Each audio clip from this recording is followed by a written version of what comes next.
It's finally here.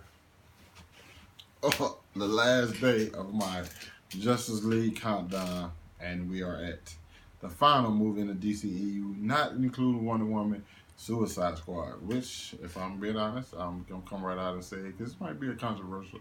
Not gonna be controversial. This is my opinion against other people's. This was my favorite movie out of the DCEU before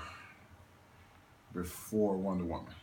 Yep, I like Suicide Squad. First night I saw it, I was fucking ecstatic. Left the theater loving it. Didn't give a damn. Only there was a couple issues I saw the first time I saw it, and now I see more as repeat viewings. And probably the biggest thing for me probably was when Enchantress started doing her little, hey, let me pop, lock, and drop. I don't know what the fuck was going on with that. That was my only problem. That was a problem. Her brother characters wasn't really doing anything. Those are two things. I prefer Enchantress when she was like the mucky Enchantress, like dirty, you know what I'm saying? Residue on her fingernails Enchantress. Residue on her fingernails Enchantress. That's the one I like more. I think Cara Delevingne, I don't know exactly how you pronounce that. That version of her was good. Also, she's a horrible archaeologist. I don't know what archaeologist will actually break artifacts.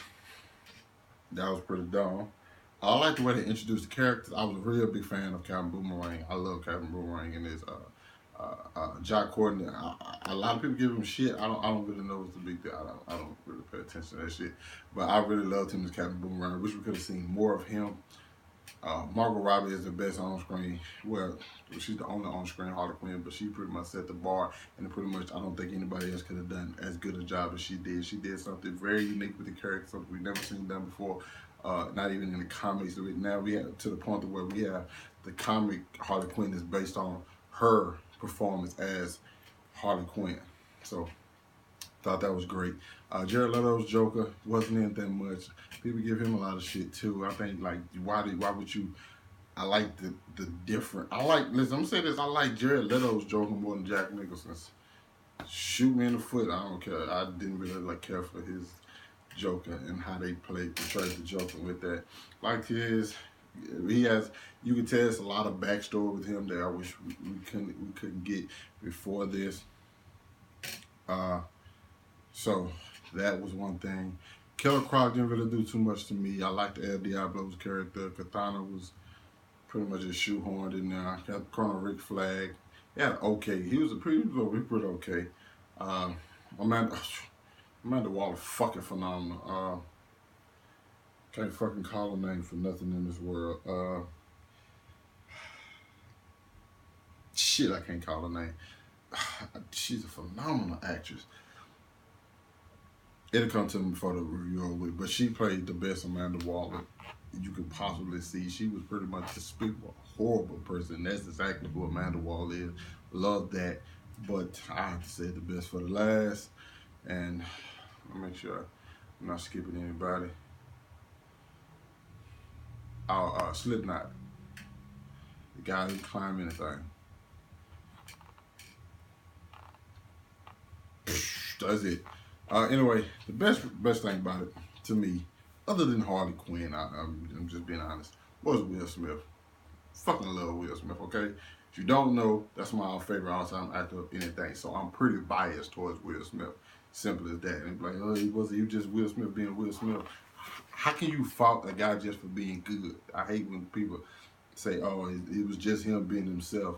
You can't fault the actor for just being good. You get that's a story for another day. But I thought Deadshot was my favorite part. He the character who had the biggest arc in the story, other than Harley Quinn.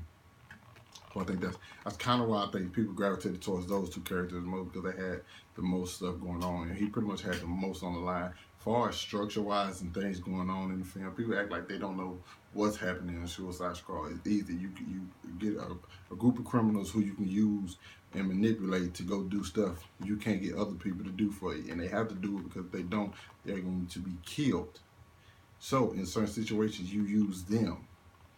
Fucking like I hate when people act like I don't tell me what the part of Suicide Squad was. One of the people went rogue, and it is a super strong force. But since it is their fault, they don't want anybody to know. So they sent in the Suicide Squad to stop it and rescue fucking Amanda Waller. Like, what the fuck? Now her, don't get me wrong, Enchantress with the big dookie shooter in the sky. We've seen that a million times in comic book movies and other films like Transformers, Ninja Turtles. We've seen the big gaping dookie holes in the sky. Pretty simple, you know what I'm saying? But I feel like I like the team chemistry enough. I feel like a lot of people carried the film enough. The Joker wasn't necessarily in the film. I don't think he was a big part of the film. It wasn't called Suicide Squad and the Joker. It was called Suicide Squad. And I feel like if you put too much attention on him, it takes away from the people that you actually came to see. And then as many people as are, they don't need somebody else with a bigger, you know what I'm saying, stature or a bigger character overshadowing them. Batman was in the movie just for a little. They could have put him in the movie about as much as Batman. I think you'd have been complaining. But the way they use him in the marketing is kind of what people was like, oh my God, they put them in the marketing. They use Iron Man a lot in the Spider-Man marketing too, and nobody say shit. But this is not a rant. I enjoyed it. Like I said, it was those couple problems.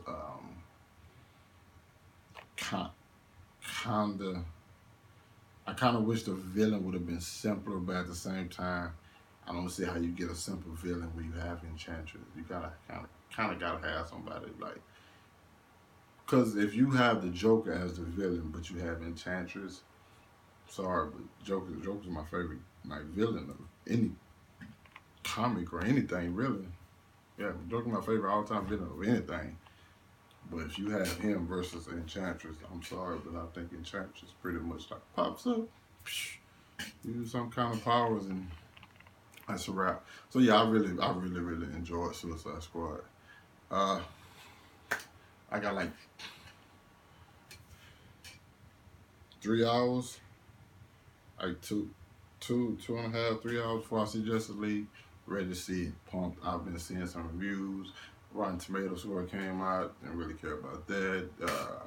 Watched some reviews, I've heard people complaining. A lot of people that I actually watched said the problems with it. So it kind of like, that's why I kind of like avoid, if I'm really hype about something, I kind of like avoid everything negative about it, because you start to hear it and it starts to circulate in your mind. And when you go into something, you go into it with like these thoughts in your head, and you start looking for certain things wrong with the film instead of just enjoying it.